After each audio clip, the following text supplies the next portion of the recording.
दोस्तों, इनकलाबी सलाम। हमें जानबूझकर मूर्ख नहीं बनना चाहिए और गलत रास्ते नहीं अपनाना चाहिए। हिंदू राष्ट्र चिल्लाने वाले भारी भूल कर रहे हैं। इन लोगों ने अभी तक राष्ट्र शब्द का अर्थ ही नहीं समझा है। यह शब्द महान पत्रकार, महान स्वतंत्रता सेनानी गणेश शंकर विद्यार्थी के हैं।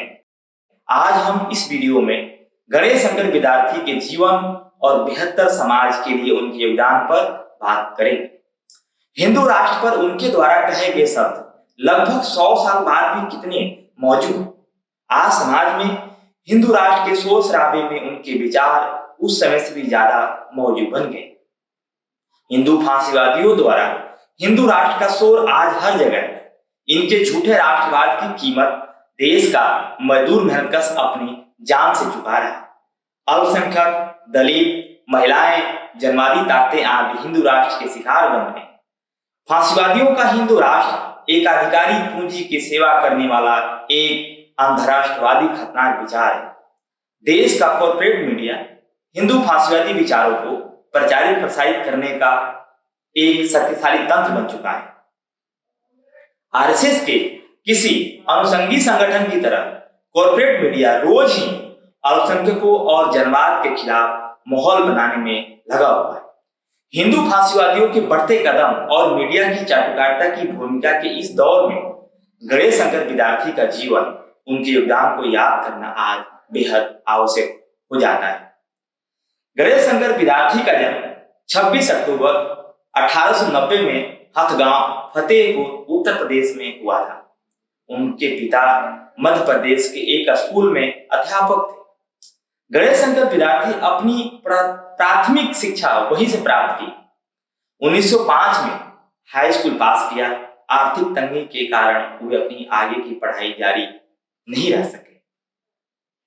उन्होंने कानपुर में अध्यापन का कार्य किया, परंतु उनकी प्रमुख पसंद पत्रकारिता और देश की आजादी के संघर्ष में सक्रिय भागीदारी करना था।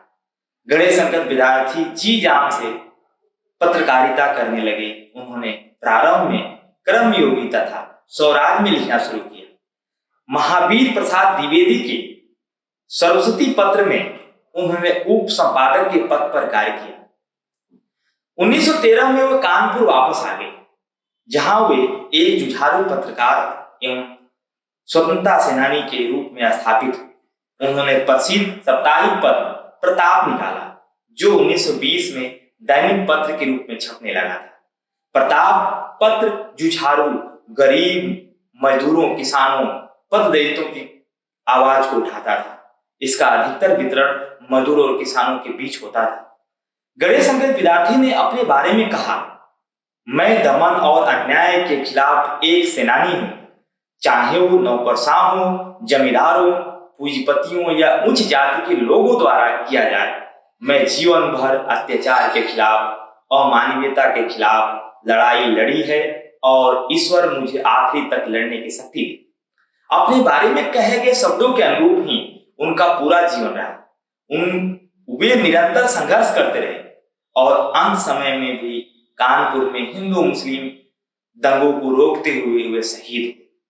1921 में रायबरेली के प्रसिद्ध किसान आंदोलन में जमींदारों, अंग्रेजों ने किसानों पर गोलियां चलाई।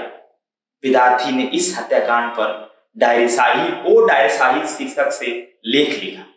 इस हत्याकांड को जलियांवाला बाग हत्याकांड कहा। अंग्रेजों ने विद्यार्थी के इस लेख को राजद्रोह की श्रेणी में रखा और जेल भेज दिया।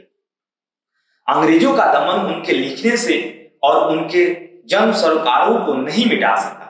अंग्रेजी शासन को सीधे चुनौती देने वाले लेख वे निरंतर लिखते रहे। 1928 में उन्होंने काकोरी के शहीद शीर्षक से राम प्रसाद बिस्मिल की आत्मकथा छापी। भगत सिंह गणेश शंकर विद्यार्थी के पत्र प्रताप में बलवंत नाम से निरंतर लिखते रहे। भगत सिंह के क्रांतिकारी विचारों को समाज में फैलाने में प्रताप समाचार पत्र की बहुत बड़ी भूमिका रही। लाहौर जेल में जब भगत सिंह और उनके साथियों ने भूख हड़ताल की, तो विद्यार्थी ने प्रताप में उनके विचारों को जोरों शोरों से छापा।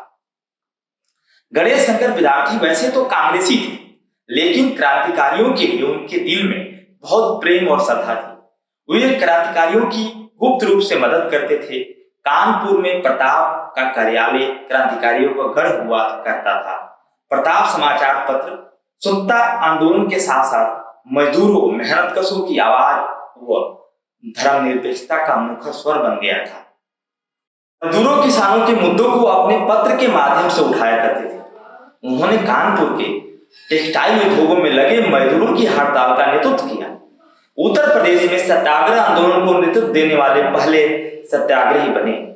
सत्ता के दमन, उत्पीड़न, शोषण के खिलाफ उनकी लेखनी और सामाजिक आंदोलन में उनकी सक्रिय भूमिका के कारण वे कई बार शासकों के दमन का शिकार बने। उन पर बहुत से मुकदमे चले। आर्थिक दंड के अलावा 5 साल के लिए जेल भी जाना पड़ा। उन्होंने अलग अलग मामलों में 5 बार जेल की सजा काटी। 23 मार्च 1931 भगत सिंह, राजगुरु, सुखदेव को फांसी दे दी गई। इसी कारण पूरे देश में बंद का आह्वान किया गया था।